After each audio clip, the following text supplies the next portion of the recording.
भगवत दर्शन उसी को प्राप्त होते हैं जिसकी भगवत दर्शन की प्रबल उत्कंठा के लिए 4 बातें जीवन में आ जाएं।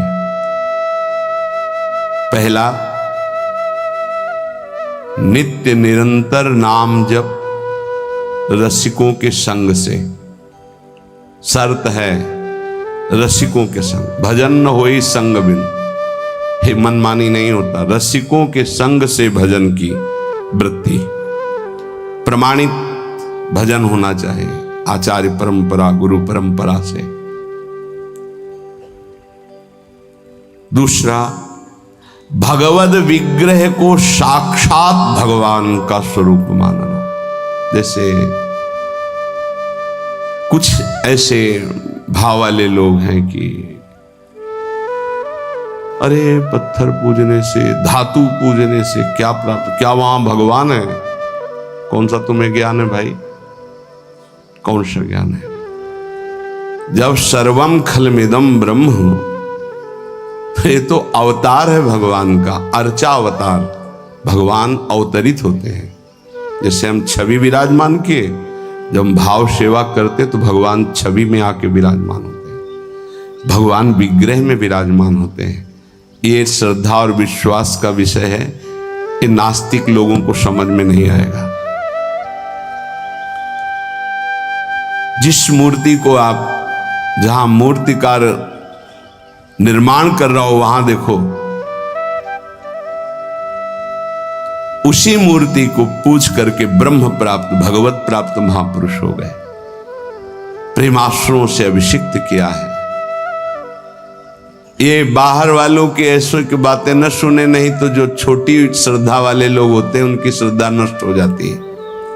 अरे क्या है, ऐसे से ऐसा न वो बोलते हैं, न वो खाते हैं, न देखते हैं, और ऐसे विराजमान। आपको क्या पता है आपका भाव है क्या? आप जानते नहीं हो। भाव आ जाएगा तो साथ चलते हैं, बोलते हैं, खाते हैं, देखते हैं। भाव का खेल। एक प्रसंग में एक ब्राह्मण बूढ़े के साथ एक जवान तीर्थ यात्रा में गया था। सारांश में बता रहे हैं। ब्राह्मण तीर्थ यात्रा का इच्छुक हुआ, पर उसको लगा कि मेरे बेटे तो हैं, पर धनी होने के कारण वो विलासिता में युक्त हैं, मेरे साथ तो चलेंगे नहीं। अगर कोई जवान आदमी मिल जाए, मुझे तीर्थ यात्रा करवाए, उसे कुछ भेंट पूजा दे देंगे। एक गरीब ब्राह्मण का जवान लड़का था, बात की तो उसने कहा हमारा भी सौभाग्य होगा कि तीर्थ यात्रा होगी और आप हमारे पिता तुल्य, आपकी सेवा होगी। समस्त तीर्थों में भ्रमण कराया। जब वृंदावन आए तो बहुत सेवा उसने की।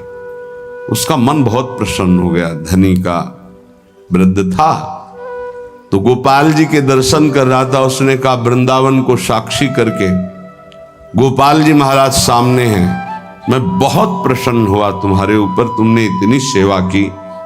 एक बेटी ब्याह योग्य है, मैं तुम्हें ब्याह करवा दूंगा अपनी बेटी से। हुआ देखो हमने तो नहीं कहा, तुमने कहा है ना, इस बात को ध्यान रखना, वहां जाके भूल मत जाना। ऐसा ही हुआ।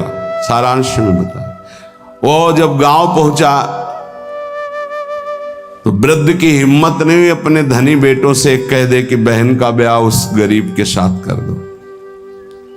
काफी दिन हो गए, कोई चर्चा नहीं, तो ब्याह की बात थी। उस गरीब ब्राह्मण ने जाके कहा बूढ़े ब्राह्मण से कि आपने कहा था भगवान के सामने कि अपनी बेटी का ब्याह तुम्हारे साथ कर देंगे।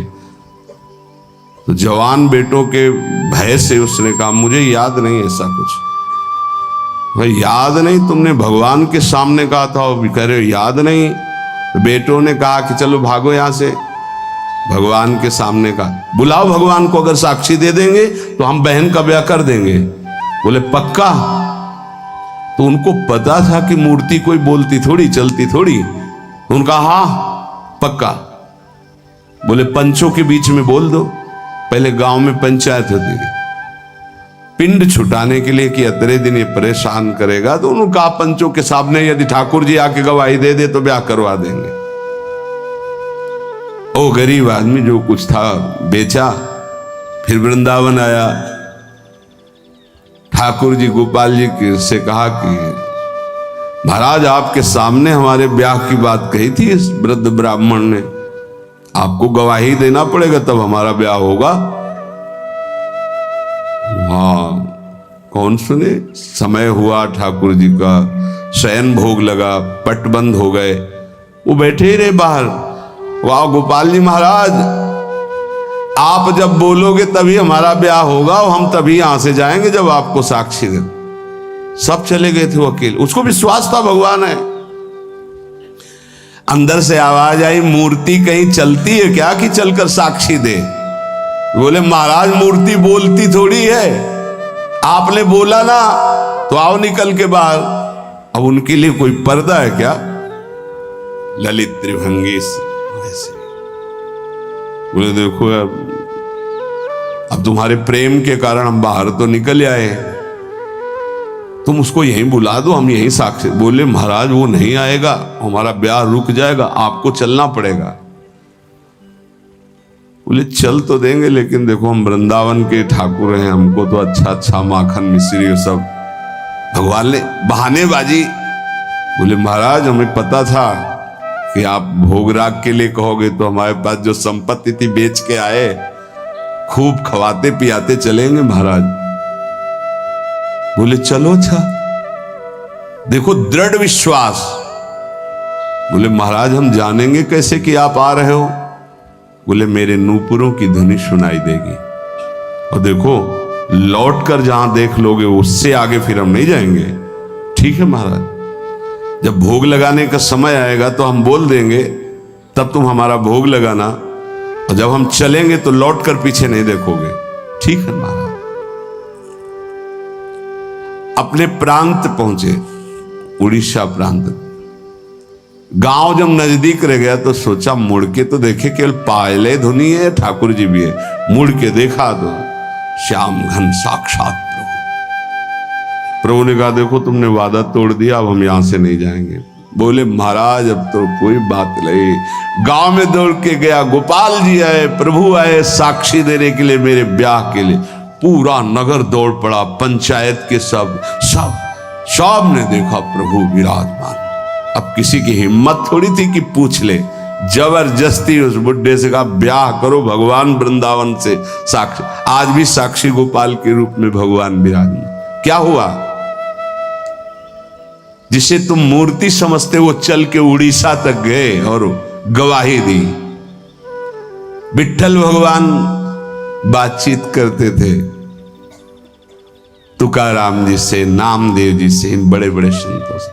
हरिवंश महाप्रभु, सेवक जी महाराज, बंचंद महाप्रभु तक बातचीत करते थे राधा वल्लभ लाल जी। प्रगट में एक बार मोहन चंद जी महाराज महाप्रभु के सबसे छोटे लाडले पुत्र थे। महाप्रभु राधा वल्लभ जी की सेवा परिचर्या में थे तो एक पात्र कटोरा था राधा वल्लभ जी की सेवा का, उसमें चरण छू गया श्री मोहन चंद जी का। महाप्रभु ने एक शपथ मारी, प्रभु के पात्रों को ऐसे।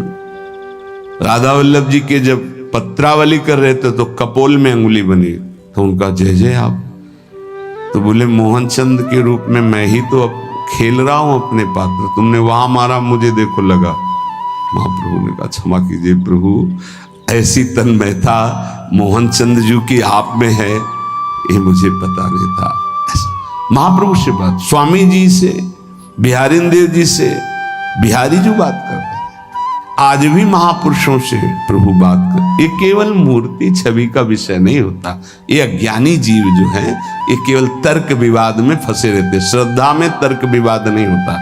ये तर्क विवाद जहां होने लगे, ऐसी कोई वार्ता होने लगे, श्रद्धालु उपासक को बिल्कुल हट जाना चाहिए। भगवत दर्शन किसको प्राप्त होते हैं? पहला, जो रसिक महापुरुषों के गुरुदेव के अनुसार भजन करता, नाम जप, मंत्र जप। दूसरा, भगवद विग्रह को साक्षात प्रभु मान करके। कहो सो कहां जहां प्रभु नहीं, जब सर्वत्र प्रभु है तब तो हमने प्रभु का श्री विग्रह, अर्चा विग्रह, ये अर्चा अवतार है भगवान का। इनको विराजमान किया, साक्षात मेरे प्रभु हैं। ये बाहरी दर्शन है। तीसरा, प्रभु को अर्पित किए हुए प्रसाद के अलावा अरुचि होना। कुछ भी ऐसा जो हम प्रभु को अर्पित नहीं कर सकते वो हम नहीं पा सकते। प्रभु को अर्पित ना की हुई चाहे अमृत पड़ी हुई वस्तु हो, हमारी बिल्कुल श्रद्धा और रुचि नहीं। हमारे प्रियालाल ने नहीं पाया तो हम उसे चख नहीं सकते। ये भगवत प्राप्ति, भगवत दर्शन के लिए बहुत आवश्यक है। गुरु प्रदत्त भजन में आसक्ति, इष्ट के श्री विग्रह छवि में साक्षात भाव और इष्ट को अर्पित ना किए हुए वस्तु, वस्त्र, पदार्थ, भोगों में पूर्ण अरुचि। कई बार हमने ऐसे संतों को देखा जो अमनिया जैसे पा लीजिए, नहीं अमनिया है ना, हम अपने ठाकुर को भोग लगा के पाएंगे या आप अपनी श्री जी को भोग लगा दीजिए तो पालेंगे, अन्यथा नहीं। अमनिया नहीं, अमनिया माला, पत्र, पुष्प, सुगंधित कुछ भी नहीं। हमारा जीवन प्रसादी हो जाना चाहिए। ये बहुत ध्यान से अपनी दिनचर्या में देखिए कि कभी अमनिया मत पाइए। चौथा, सहनशील। ये बहुत आवश्यक है। बहुत सहनशील उपासक को होना चाहिए। जितना सहोगे उतनी भक्ति प्रकाशित होगी। सहत सहत बाढ़े भगति, गृह तनु गुरु हितगार। गुरुदेव को समर्पित जीवन और सहनशीलता, निश्चित भगवत दर्शन। 4 बातों से निश्चित भगवत दर्शन हो जाता है। ये बहुत खास बात है जिसको धारण करना बहुत कठिन है, पर गुरु कृपा पात्र बहुत सरल ढंग से इसे निर्वाह कर ले जाता है। क्या? किसी से मतलब नहीं। इस मार्ग के उपासक किसी से मतलब नहीं। पहले तो कहा पीछे वाले में कि जो विषयी पुरुषों का समूह है उनके संग से भयभीत रहे, कभी संग न करे। अब आगे वाले में महान संगा नाम किसका ये स्वरूप होता है? बोले जो वह तो महताम श्री पद रज, महापुरुषों की चरण रज से जिसका शरीर अभिषिक्त है और माथे पे जिसकी चरण रज विराजमान है, गुरुजनों की, संतों की, रसिकों की, वो महान संगानाम सहज मधुरात्म प्रिय कथा। वो निसंग ही नहीं, महान निसंगानाम, जागृत स्वप्न सुषुप्ति, कभी भी कहीं भी उसका किसी से संबंध नहीं है, शरीर से भी नहीं। क्योंकि महान संगानाम तभी हो सकता है, शरीर से भी नहीं। यह ज्ञानी जीव जानते हैं। कहते हैं शरीर तो यहां छूट जाता है, फिर गति किसकी होती है? भगवत प्राप्त। शरीर तो एक कपड़ा है, समझते नहीं हो। इसके नीचे एक कपड़ा है, सूक्ष्म शरीर, उसके नीचे एक है कारण शरीर। आप पहनने वाले हो, ये आपके कपड़े हैं। एक छूटता है सिर्फ स्थूल शरीर, सूक्ष्म शरीर और कारण शरीर को लेकर के बार बार जन्म मरण होता रहता है, कपड़े बदलते रहते हैं। और जो जीवन मुक्त हो गया तो तीनों शरीरों का संबंध खत्म और दिव्य चिन्मय चिदानंदमय शरीर को, भावदेह को प्राप्त करके चिन्मय धाम में, चिन्मय लीला में, चिन्मय प्रिया प्रीतम के समीप हो जाता है। वो महान संगानाम। साधक का स्वभाव ऊपरी बड़ा ही रुक्ष होना चाहिए। साधक का रुक्ष, सबको ये लगना चाहिए कि बड़ा बेरुखा आदमी है ये, बच जाओगे। गोस्वामी जी ने भी लिखा है, गिरा अरथ जल बीच सम, कहियत भिन्न न भिन्न, बंदों सीता राम पद, जिन्हि परम प्रिय खिन्न। खिन्न मानसा, किसी से कोई संबंध नहीं। कोई बात करे तो उदासीन होकर बात करे, उसको रस ना मिल पावे। उसको प्रियता समझ में ना आ पावे। साधक की बात कह रहा हूं, आगे चल के तो सब जीवन सुख प्रीति रीति निभात आपनी, वो स्थिति आ जाती है। पर साधक को चाहिए वो अपना बाहरी स्वभाव उदासीन रखे, खिन्न रखे। ये हर समय भौं चढ़ा के बात करते हैं, इनका तो कोई प्रेमवादी से लगना चाहिए। मुस्कुरा करके बात करना, ये आगे चलकर आता है। हंसी बोले बहुमान दे, बहुमान किसको दे रहा? आराध्य देव को। वो हंस किससे रहा? आराध्य देव से। साधक की हर समय स्थिति ऐसी नहीं होती, इसलिए उदासीन अति रही गोसाई। पूज्य श्री गोस्वामी जी महाराज कहते हैं साधक को उदासीन रहना चाहिए, बाहर से गंभीर, हंसी मजाक बातचीत गंभीर। सत्य बात तुम्हें बता दी, स्वीकार करो ना स्वीकार करो, आगे चलते। उदासीनता, गंभीरता, खिन्नता ये साधक के स्वभाव में होनी चाहिए। बहुत मिलनुआ स्वभाव, हंसकर बात करना, ये आगे चलकर, अभी नहीं। उसको दबाओ उस वृत्ति को। बगल से कोई निकल गया, आपको राधे श्याम कहने की स्मृति उससे नहीं आनी चाहिए। कौन निकला आपको पता नहीं। दर्शन कर रहे हैं, कभी कभी यह भी पता नहीं चलता कि प्रभु पोशाक कौन धारण किए। अगर नेत्र में नेत्र मिले तो 1 घंटा दर्शन हुआ तो केवल नेत्रों का ही दर्शन हुआ। पत्रावली कपोल में कैसी बनी ये भी याद नहीं रहा। ऐसी होती एकाग्रता। सत्संग सुनने गए तो सिर्फ वक्ता की मुखाकृति और वचन, आप बैठे आसपास आपके कौन बैठा आपको कोई परिचय नहीं। ऐसी महानिसंगता उपासक को चाहिए। ये कब आती है? जैसे जड़ भरत जी रघुगण को कहा कि महापुरुषों की चरण रज से अभिषिक्त होने पर ही ये ब्रह्मबोध होता है। प्रहलाद जी ने कहा निष्किंचना नाम न वृणीत यावत, जब तक निष्किंचन महापुरुषों की चरण रज नहीं लगेगी तब तक ऐसी निष्ठा नहीं होती जैसी मेरी है। शिरो में शोल्लासम वहत महताम सी पद रजा, ये महत पद रज कहां मिलेगी? हर कण वृंदावन का ये महापुरुषों की चरण रज, प्रियाजू की चरण रज महापुरुषों के आंसुओं से भींगा हुआ है। जहां की भी रज मिले उसे अपने धरोहर के रूप में, संपत्ति के रूप में, जैसे बहुत बड़ी क्या धरोहर, ये प्रिया प्रीतम की संपत्ति, प्रेम संपत्ति प्रदान करने वाली, इसे आप लगाओगे तो आप सुरक्षित हो जाओगे।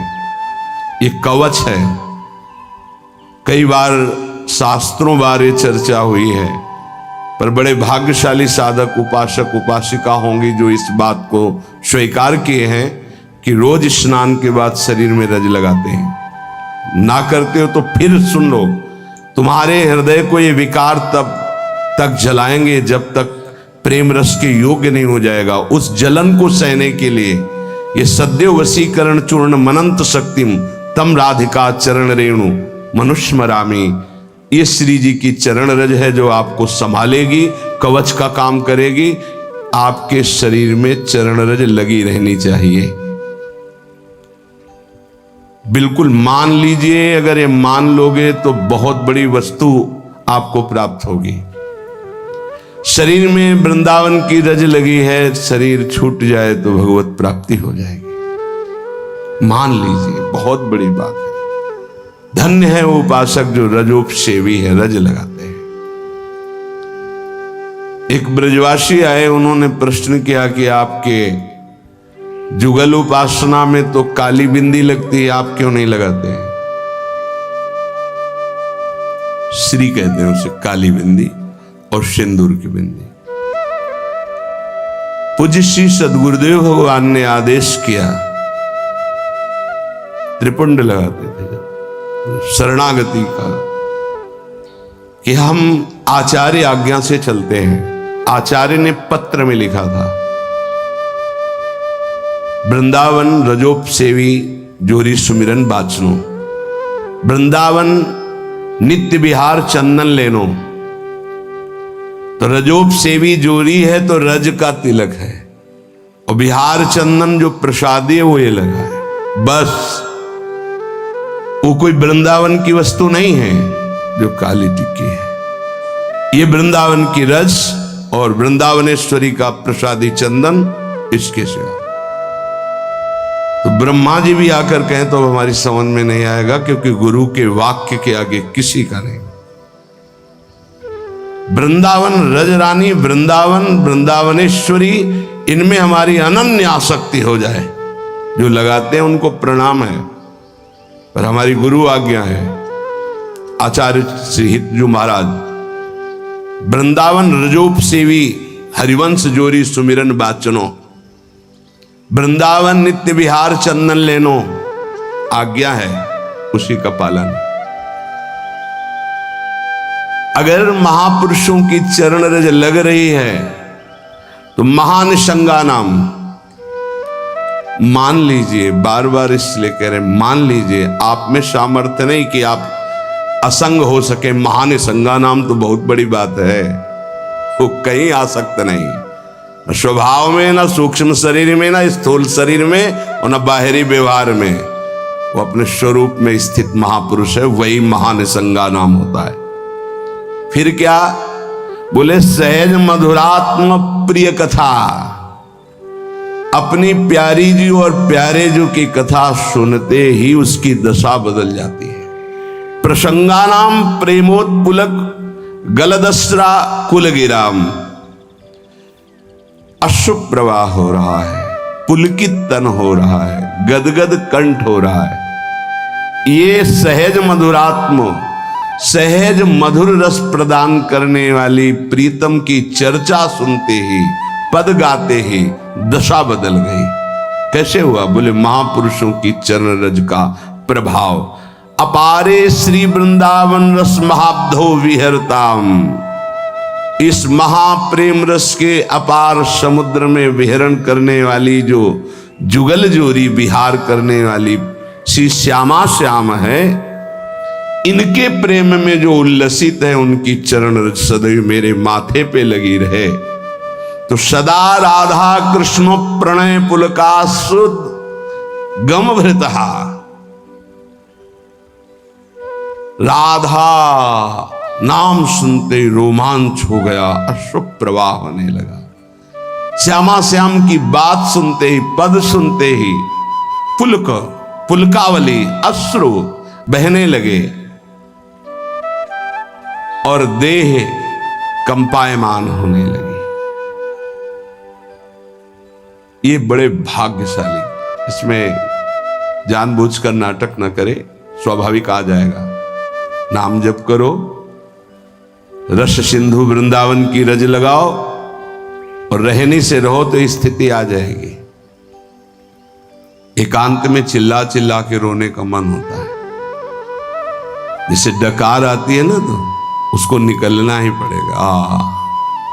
ऐसे रोना आता है स्वाभाविक। क्यों रोना आता है? कुछ चाहिए, कोई दुख, कोई विपत्ति? नहीं, स्वाभाविक वो एक प्रक्रिया है उस प्रेम की। रोना आता है, हल्का हो गया, रोया, थोड़ा शांति।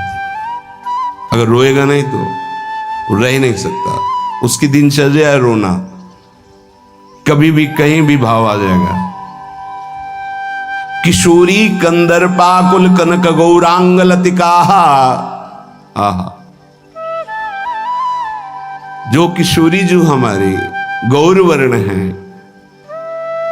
जो कनक लता हैं,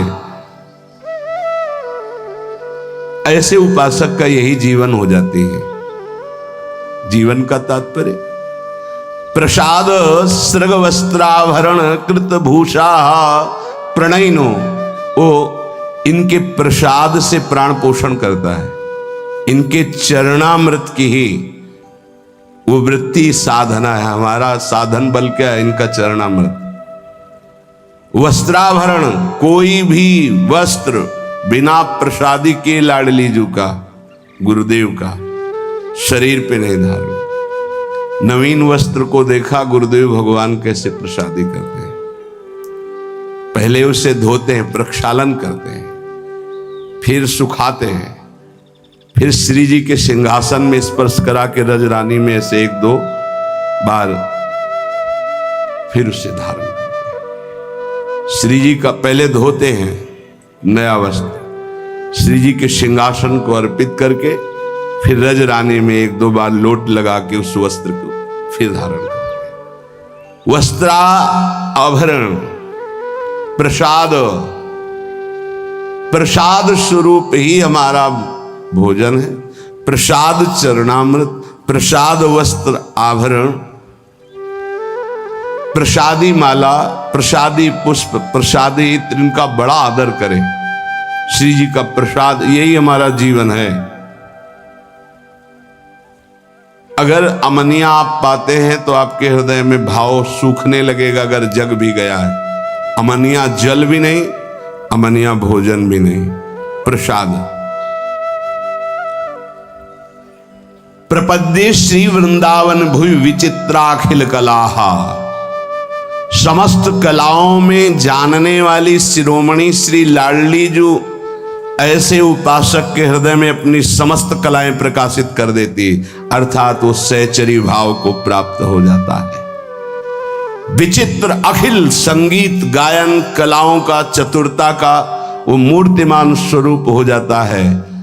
ऐसे में वृंदावन की भूमि में उन प्रेमी जनों का आश्रय लेता हूं जो ऐसे जिनका जीवन हो गया है महानिशंगा नाम, किसी से संपर्क नहीं, और श्री जी के प्रति किशोरी कंदर्पाकुल कनक गौरांग लतिका, जो गौरांगी श्री प्रिया जो हैं, लाडली जो हैं, जो श्याम तमाल की कनक बेल की तरह विराजमान हैं, ऐसी श्री स्वामिनी जी के प्रसादी से ही जिसका जीवन यापन होता है।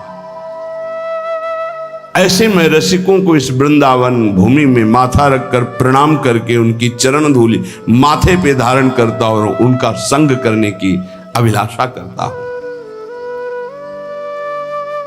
ये भगवान की विशेष कृपा है कि हमें ऐसे महापुरुष रहनी बता रहे हैं। अगर प्रसाद का आप महत्व धारण करना प्रारंभ कर दिए हैं तो बहुत जल्दी प्रेम जागृत होगा। प्रसाद पर प्रसाद बुद्धि रखिए, राग द्वेष उस पर न रखिए। ये पदार्थ नहीं पाना है, ये पदार्थ अनुकूल है। प्रसाद में प्रसाद बुद्धि रखिए, न फल बुद्धि, न अन्न बुद्धि, न भोजन बुद्धि, न स्वाद बुद्धि, प्रसाद बुद्धि रखिए। प्रसादी वस्त्र को प्राणों से भी अधिक प्रिय मानिए। प्रसादी माला पुष्प मिले तो हृदय में आह्लाद होना चाहिए। सीधे मेरे प्रभु ने प्रसन्न होकर मुझे प्रदान किया है।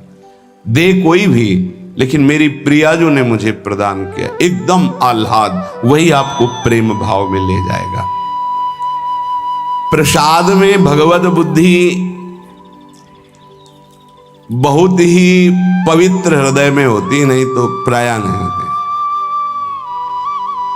प्रसाद देखते ही अच्छा श्री जी का प्रसाद, ओह वाह, पुलकावली हो जाना।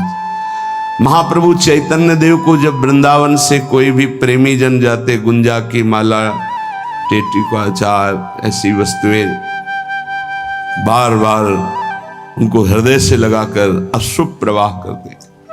श्री कृष्ण ने कितना प्यार किया, मुझे प्रसादी भेजी। वृंदावन की रज, वृंदावन का कुछ भी, महाप्रभु पुलकित हो जाते हैं।